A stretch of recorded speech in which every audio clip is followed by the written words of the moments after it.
October 25, 2001, just 6 weeks after 9/11, Microsoft held the most significant product launch in its history. They hand software to PC makers in gold briefcases. Those executives fly away in decorated helicopters, and they paint taxis sky blue in the Netherlands. Stay until the end to discover why this operating system refused to die for over a decade and what it teaches us about creating something people actually love. Bill Gates stands on stage in Times Square.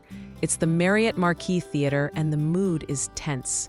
This is supposed to be a celebration, but America is still reeling. Security is everywhere. Then something unexpected happens. New York Mayor Rudy Giuliani walks onto the stage unannounced. The crowd erupts. He thanks Microsoft for not canceling the event and declares that New York is absolutely open for business. Microsoft spent $1 billion on this launch. $1 billion. They painted taxis in Amsterdam. They covered 3 miles of highway in Brazil with an outdoor event. They hung a 27,000 square foot banner at a Toronto golf course. And they held Midnight Madness events at retail stores worldwide. This isn't just a software release. This is a cultural moment. Here's what you need to know. Before Windows XP, Microsoft had 2 separate product lines. Windows 2000 for businesses was stable but boring, and Windows ME for home users, which people nicknamed Mistake Edition because it crashed constantly.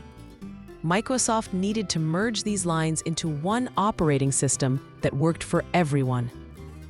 They codenamed the project Whistler. The XP stands for experience. Development started in the late 1990s, and engineers faced a massive challenge.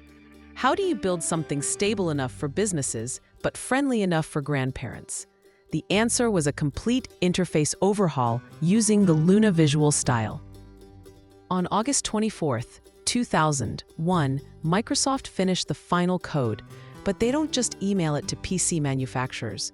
Instead, they place commemorative CDs into 6 gold 0 Halliburton briefcases. Representatives from major PC companies grab these briefcases and literally fly away in decorated helicopters. It's the most dramatic software delivery in history.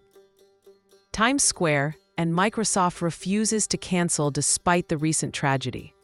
When Giuliani makes his surprise appearance, it becomes about more than software. It becomes about American resilience. Regis Philbin shows up.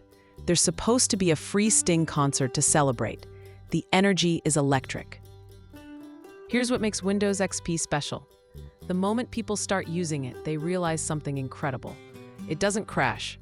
Remember, this is 2001. Crashing computers was just accepted as usual. But XP is built on the Windows NT kernel, the same rock-solid foundation businesses have trusted. Suddenly, home users have something that actually works.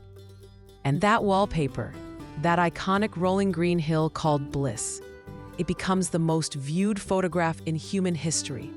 Millions of people see it every single day for years. It's a photograph of Sonoma County, California, and it represents simplicity, clarity, a fresh start. Within the first year, over 400 million copies are in use. The launch includes crazy promotions. Buy Windows XP and get free RAM upgrades. Stores hold midnight events. People actually get excited about an operating system. When's the last time that happened? Here's where the story gets wild. Microsoft expected people to upgrade to Windows Vista in 2007, but Vista is so bad that people refuse to use it. They stick with XP. Then, Windows 7 came out in 2009, and XP users still didn't budge. By 2014, 13 years after launch, Windows XP was still running on nearly 30% of the world's computers. Microsoft has to beg people to stop using it practically. They ended support in 2014, and some people keep using it anyway. Governments pay millions for extended support. Why? Because XP was stable, familiar, and it just worked. No bloat, no gimmicks. Just a clean, reliable operating system that did its job. Windows XP taught us something important. When you build something that solves real problems without getting in people's way, they'll refuse to let it go. That green hill wallpaper, that bright blue taskbar, that satisfying startup sound, it became part of our daily lives for over a decade.